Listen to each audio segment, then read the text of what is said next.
안녕하십니까. 매일 아침 조간신문의 주요 기사를 딱딱 풀어서 해석해드리는 조간따풀 3월 6일 수요일에 인사드립니다. 자, 오늘은 먼저 중앙일보가 아침에 보도한, 인터넷판에 보도한 기사, 단독 기사로 시작을 하겠습니다.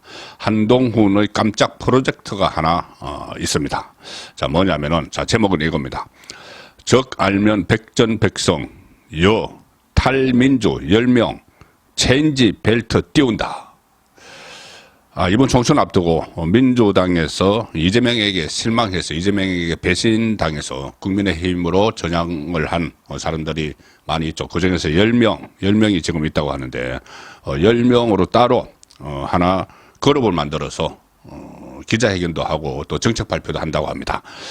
민주당 등 야권에 소속됐던 국민의힘 4.10 총선 후보들이 조만간 체인저 벨트, 가칭입니다. 체인저 벨트.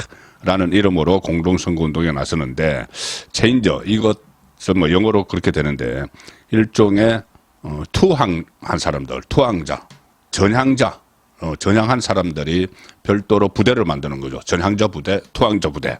이렇게도, 말씀드릴 수가 있는데, 당장 생각나는 인물이 있죠. 민주당 중진이었던 이상민, 대전의 이상민, 그리고 영등포 갑의 김영주, 의원을 비롯해서 10여 명의 탈민주당 인사가 지역구 후보로 지금 되어 있습니다. 국민의힘에. 그래서 누구보다 적을 잘 아는 우리가 국민의힘 지지층 확장에 앞장서서 이번 총선의 게임 체인저로 활동하겠다는 게 모임 결성 취지다. 자, 국민의힘 관계자는 통화에서 이렇게 이야기합니다. 한동훈 비대위원장이 이달 초 체인저 벨트 결성 구상을 보고받고 좋은 발상이라고 공감을 했다. 탈민주당, 탈운동권, 반 이재명을 기치로 모인 후보들이 총선 후보 등록일 3월 21일입니다. 후보 등록일 직전에 공동 기자회견을 열어서 정견을 함께 발표할 계획이다. 그러니까 이 구호만 있는 것이 아니고 정견, 정책도 발표를 한다는 거죠. 지금 대표적으로 준비하고 있는 것이 이 마크롱식, 에마뉴엘 마크롱이 프랑스 대통령, 마크롱식 공공부문 개혁안, 이것을 지금 준비를 하고 있다고 합니다. 그러니까 구체적인 정책까지 내놓는다. 민주당 쪽에서 넘어왔기 때문에 어느 정도는 좀, 진보적인 그런 정책 공약을 내놔서 중도 쪽 성향 유권자를 공략을 한다. 그런 구상도 있습니다. 이 함은경 씨가 이 모임을 기획을 했다고 하는데, 함은경 후보 서울 마포에 출마를 하죠.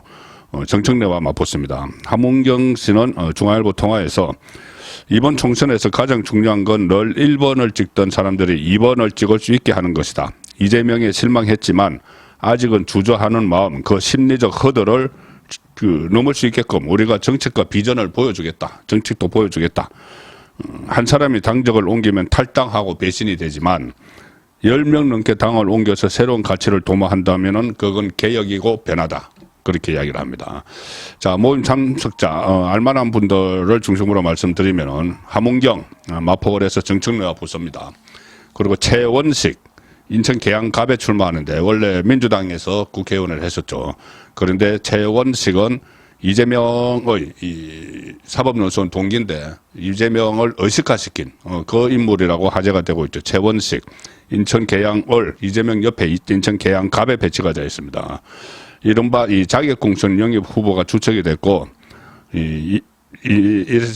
세를 이제 모으고 있는데 이미 유종필 서울 관악갑, 조광환 경기 남양주 병, 김윤식 경기 시흥을, 이현웅 인천 부평을, 김윤 강주 서울, 이렇게 민주당 경력이 있는 후보도 지금 합류 의사를 밝혔다고 합니다. 자, 그래서 이 한동훈의 깜짝 프로젝트가 또 하나 총선 직전에 선을 보입니다. 물론 정책도 같이 그냥 구호만 외치는 것이 아니라 정책도 같이 제시한다. 중도 개혁 성향 유권자들을 겨냥을 해서. 자, 그래서 더욱더 의미가 있는 걸로 판단이 됩니다. 어제 국민의힘 공천이 있었죠. 또 추가 공천이 있었는데 유영아 변호사가 마침내 공천을 받았습니다. 군포에서 3번 떨어지고 그때 이 송파에서 공천을 받아서, 송파는 뭐 국민의힘 계열이 유리한 정당이니까는 국회의원이 될 뻔했는데 김무성의 옥새 들고 나르사, 그래서 그거 무공천 지역을 하면서 공천을 못 받았죠. 그 다음에 이 대구에 와서, 달성에 와서 박근혜 전 대통령을 보좌를 하면서 대구시장 선거 경선, 또 수성을 보궐선거, 국회의원 보궐선거 경선 다 떨어졌는데 이번에는 마침내 대구에서 공천을 받았습니다. 이대로 가면은 무난하게 금배지를 달게 되는 것이죠. 중앙일보 기사입니다. 박근혜 복심, 유영아 공천, 대구 달서갑, 그리고 이채익 등 현역 6명 물갈이, 국민의힘 지역구 11곳 후보를 확정을 했습니다. 민주당 탈당한 김영준은 영등포 갑에 공천을 했고, 서초오른 현역인 박성준 의원은 다른 곳으로 보내고, 신동욱, TV조선 앵커를 했던 신동욱 후보가 공천을 받았습니다. 그리고 공천 확정이 안 된 곳 중에서 국민 추천 공천 대상이 어제 발표가 됐죠. 강남 갑을, 대구 동구리갑, 대구 북갑, 울산 남갑, 여기는 강세 지역인데 5곳은 국민 추천 대상이 됐습니다. 공천 확정 후보자 중에 뭐 청년, 여성이 부족하다 그런 지적이 나오니, 그러면은 컷오프가 될 지역, 현역 의원이 컷오프가 될 지역에 국민 추천을 받아서 과감하게 투입하겠다는 이야기입니다. 국민 추천제 실시 대상 지역이 되면은, 그러면은 그 현역 의원은 자연스럽게 컷오프 되는 거죠. 류성걸, 대구 동구리갑, 그리고 양금희, 대구 북갑, 이채익, 울산 남갑, 사실상 컷오프가 됐습니다. 윤석열 대통령 수행실장이었던 비례대표 이용 의원이 있죠. 이용 의원이 경기 한양갑에서 김기윤 변호사, 윤완채 전 도의원과 3자 경선을 펼치게 됐는데, 이 지역은 추미애가 공천을 받았죠. 그래서 윤석열 대통령과 대립각을 세웠던 추미애, 그리고 윤석열 대통령의 핵심 측근인 이용, 두 사람이 또 맞붙을 가능성이 커졌습니다. 어제 이재명하고 조국이 만났죠. 자, 이재명은 준연동형 비례대표제를 고수를 했는데 그것이 부메랑이 돼서 지금 민주당 위성정당보다 조국신당은 지금 그 지역구 출마는 다 포기하고 비례대표만 집중하기로 했습니다. 그런데 조국신당의 지지율이 이 민주당 위성정당 지지율을 위협하고 있습니다. 그 상황에서 어제 두 사람이 만나서 이 역할분담, 일종의 역할분담을 했습니다. 뭐 총선 연대라고 하는데 연대라기보다 역할분담 쪽에 저는 무게를 두는데, 동아일보 정치면입니다. 이재명, 조국과 반윤 총선연대를 했다는 겁니다. 조국, 돌격, 망치 역할을 하겠다. 이게 왜 제가 그 역할분담이라고 말씀드리냐면은, 조국은 이 민주당 강성 지지층을 겨냥해서 김건희 씨를 법정으로, 이런 강경 캠페인을 벌이겠다는 겁니다.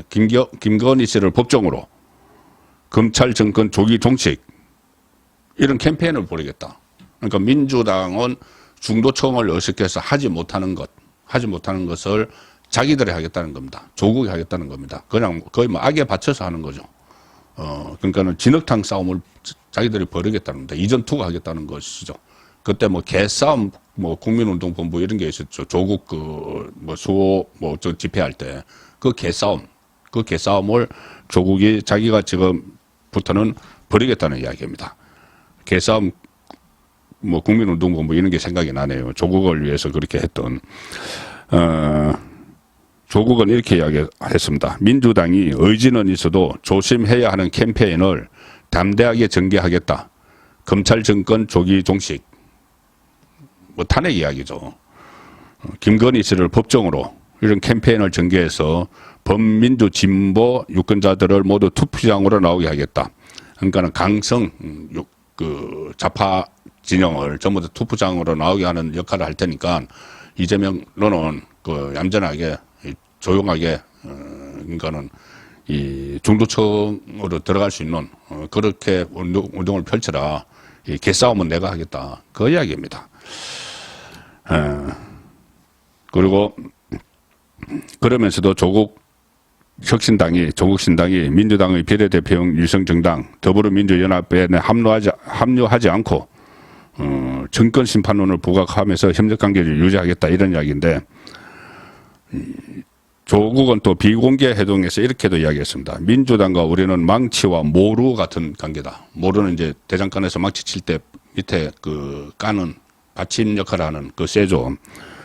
조국 혁신당은 먼저 돌격하는 망치선 역할을 하겠다.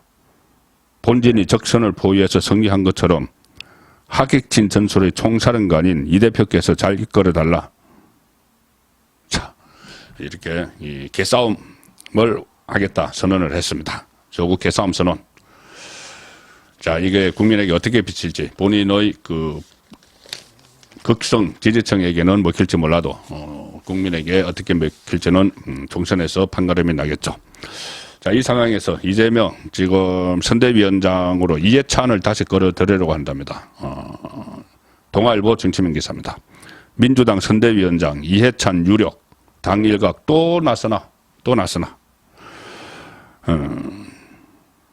민주당은 당초 개파색이 짙은 개파색이 옅은 개파색이 별로 없는 통합형 선대위 이렇게 해서 김부겸 전 국무총리가 국무총리를 접촉을 했는데 김부겸 전 총리가 지금 사천 논란 공천을 막 그 휘두르는 그 논란을 이유로 고사를 했다.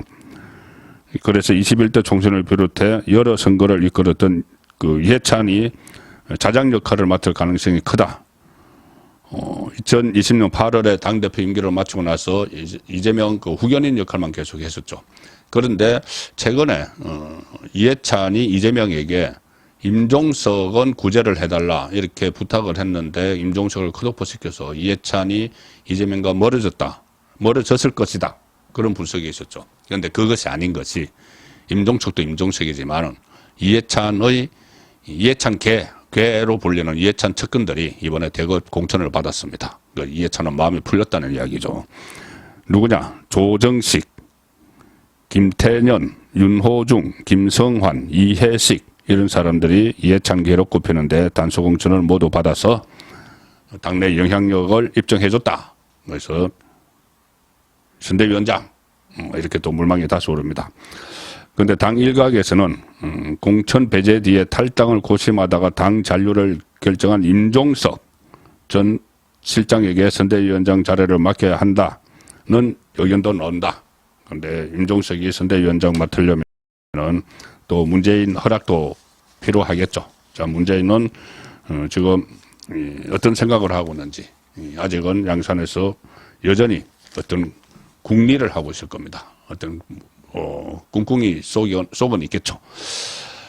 자, 이 상황에서 이재명이 이번 총선을 두고 여러 가지 폐악질을 하고 있는데 그중에 가장 대표적인 것이 비례대표 위성정당에 급진 좌파, 종북 세력, 괴담 세력 막 끼워 넣는 겁니다. 그게 지금 현실화되고 있습니다. 조선일보 일면 하단 기사와 정치면 기사입니다. 통진당 계열 3명 사실상 국회 입성했다. 용해인은 셀프 공천.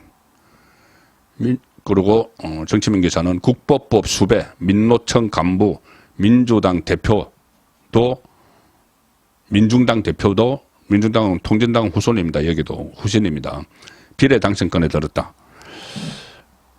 지금 이재명이 당선 가능성이 있는 그 비례대표 후보 20번 안에 새 진보 연합 3명, 진보당 3명, 시민사회 대표인 연합정치시민사회가 낸 4명, 이렇게 10명을 배치하기로 했죠. 그런데 그 중에서 6명, 진보당 목 3명, 새 진보 연합 목 3명이 결정이 됐습니다. 그런데 이 사람들이 전부 다 국가보안법으로 수배 생활을 했던 사람, 민노총 간부했던 사람, 통진당 후신 정당의 대표를 했던 사람, 그리고 심지어 민주당 위성정당의 비례대표만 2번 하겠다는 사람, 이렇게 다 골고루 포함이 됐습니다.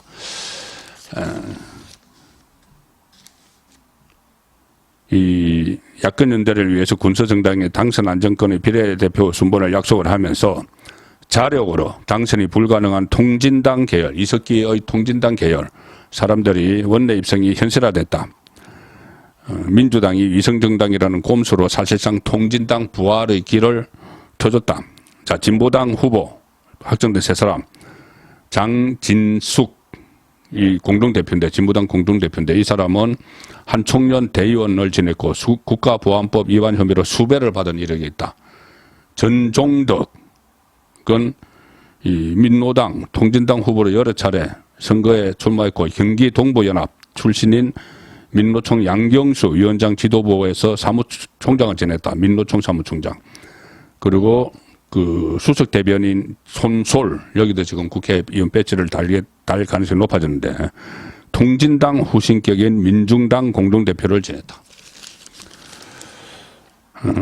새진보연합 용해인, 지난 총선에 이어 두 차례 민주당의 위성정당 후보로 나서게 됐습니다. 자, 용해인은 사실 별 경력이 없습니다. 그때 세월호 참사 때, 그때 시민운동 같은 것을 하면서 갑자기 부상이 돼서 4년 전에 국회의원이까지 됐는데, 4년 전 21대 총선 때 기본소득당 몫으로 민주당의 위성정당인 더불어시민당에 참여해서 비례대표로 당선됐다가 기본소득당으로 되돌아갔죠. 자, 그런데 이번 총선 앞두고 뭐 강주에 출마한다, 서울에 어디 출마한다 말이 있더니 그것을 다 접고 결국 민주당이 추진하는 위성정당의 비례대표로 또 출마하는 겁니다. 민주당이 당선권에 배치할 가능성이 크기 때문에 용해인은 22대 비례 재선의원이 될 수 있다. 야권 관계자는 이렇게 이야기합니다. 잠깐 욕먹더라도 결국 당선이 보장되는 비례를 택한 건 아니겠느냐. 이 새진보연합에 3명이 추천했는데, 새진보연합은 용해인이 자기가 만든 겁니다. 그래서 용해인이 만들었기 때문에 스스로 비례대표로 추천한 셀프 공천이라는 비판이 나온다. 셀프 공천. 기억나시죠?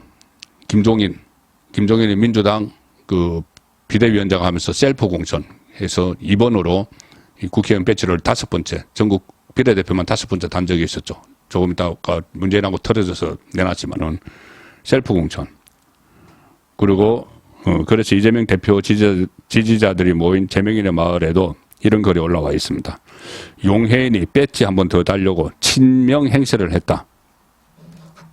그래서 지금 리틀 김종인 이런 별명이 붙었고, 여의도 기생충, 이 비례대표 이상한 그 제도, 위성정당 그 제도에 계속 붙어서 국회의원을 하려는 여의도 기생충, 리틀 김종인 이런 별명까지 지금 붙었습니다. 마지막 소개해드릴 기사는 조선일보 사회면입니다. 이 선거가 끝나면은, 총선이 끝나면은 이재명은 구속될 가능성이 크죠. 대북 송금 혐의에 대해서 지금 기소도 안 하고 검찰에서 가지고 있습니다. 그것은 이 구속영장을 치려고 하는 것이죠. 근데 지금은 선거 때라서 못 치는데 끝나면은 구속영장을 칩니다. 그쪽에 키맨이 이화영이죠. 그때 북한에 돈 보내줬다, 이재명 방북을 위해서 돈 보내줬다는 것을 보고를 이재명에게 했다고 진술을 했다가 부인이 법정에서 정신 똑바로 차려 막 소리치니까 진술을 번복을 했는데, 그 진술이 사실은 변호인 입회하에 이루어졌다. 그러니까 이재명에게 보고했다는 것이, 그것이 어제 재판에서 검찰이 증거를 제시를 했습니다. 조선일보 사회면입니다. 방북비 대납, 이재명의 보고, 이화영 진술을 검찰이 공개를 했습니다. 검찰 쌍방울 사건 재판에서 공개를 했는데, 이화영이 작년에 진술했다가 번복한 것을 검찰은 이제 그 이화영이 변호인이 참여하에 다 진술을 했다. 그래서 쌍방울이 이재명 방북 비용을 대납했다는 의혹을 그 증거를 진술 조서 내용을 법정에서 검찰이 일부 공개를 했습니다. 이러면은 이재명은 선거 끝나면은 대북 송금 그 혐의로 구속될 가능성이 더욱 높아졌죠. 이번에 또 배지를 달면은 물론 또 방탄을 하겠죠. 체포영장 다시 표결에 들어가야 되는 그런 상황이 또 벌어질 수가 있습니다. 3월 6일 보내드린 조간 딱풀이었습니다.